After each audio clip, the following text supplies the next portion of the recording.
And we begin in Algeria, where tens of thousands of people are protesting against plans by the president to seek a fifth term in office.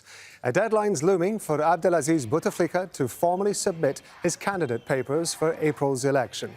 All indications say he'll put in the paperwork by the end of Sunday, despite 10 days of unprecedented demonstrations in dozens of cities. On Saturday, he sacked and replaced his unpopular campaign chief. The 82-year-old has rarely been seen in public since suffering a stroke in 2013.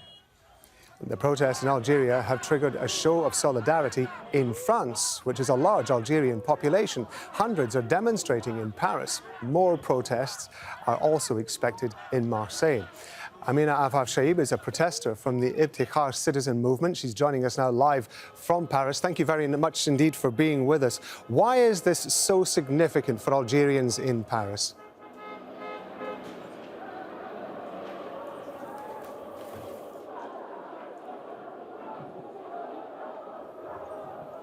Algerians in Paris have a strong bond with their homeland.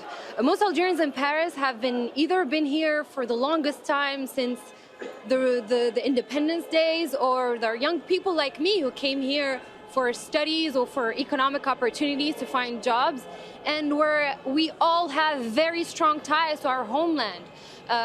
It is very important to mobilize here because we have to be an echo for what's going on in Algeria. And youth, elders, everyone is here. Some families are also here. It's very important to not only say no to a fifth term of presidency, but say no to a regime that has taken us all hostage for so long, for all these decades, with corruption, clientelism, and they have deprived us of our own country.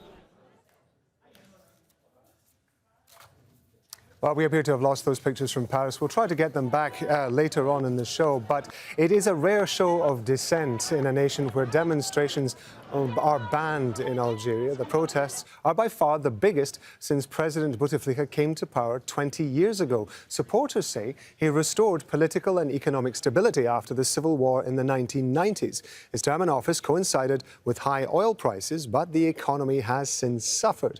Bouteflika amended the constitution in 2008 to remove two-term limits and won the 2014 election without a personal campaign.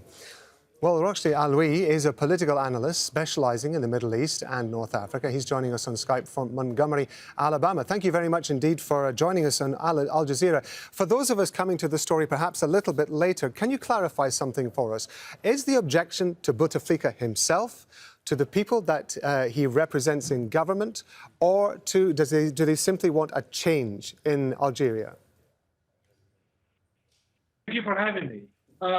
The objection it started as an opposition to the fifth term to Bouteflika. Then the agenda of the protest movement increased, and it included the rejection of all the structure of the government in Algeria and the corruption that taking place there since for a while, and especially in the last 25 years, under the reign of Bouteflika. So it started as a restraint. The agenda of the started as very limited, an opposition to the fifth term of Bouteflika, and it expanded.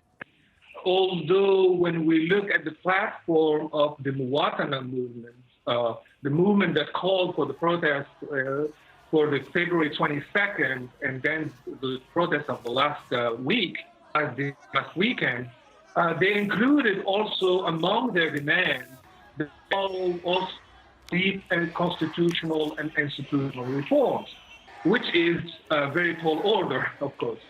So far, the protests have been very surprising to those who observe Algeria, even to the organizers of the movement of Muwatana, and also been very successful.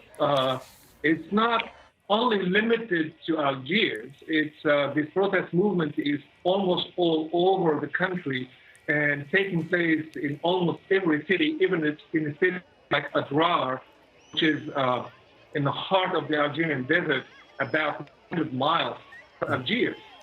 Forgive me for interrupting you. We are having a little bit of dropout on the Skype line, but I hope you can still carry on for us and answer me this. The focus seems to be on the president's attempt to go for a fifth term. But who is behind the president, given what you were saying about the fact that the people in Algeria feel that he is not capable of actually representing them and running the country? Who is it that is behind Bouteflika in this? To understand the Algerian political system, the Algerian call it the system, you have to understand the coalition at the head controls the country. And you have a coalition that is composed of the military, the intelligence services, and the later group that was added by Bouteflika himself when he arrived in power, the oligarchs. So you have a coalition that is well balanced between the three important and very influential groups. So as long as the military and the intelligence services are behind Bouteflika and support a fifth term for Bouteflika, the protest movements will hit the wall, and you will see a clash between the protest, between the streets and the regime. Something that no one wants to see. I'm going to leave it there because, unfortunately, as I say, we're having a few technical problems with the Skype line. But we appreciate your time, Sir Rochdale Aloui. Thank you very much indeed for joining us.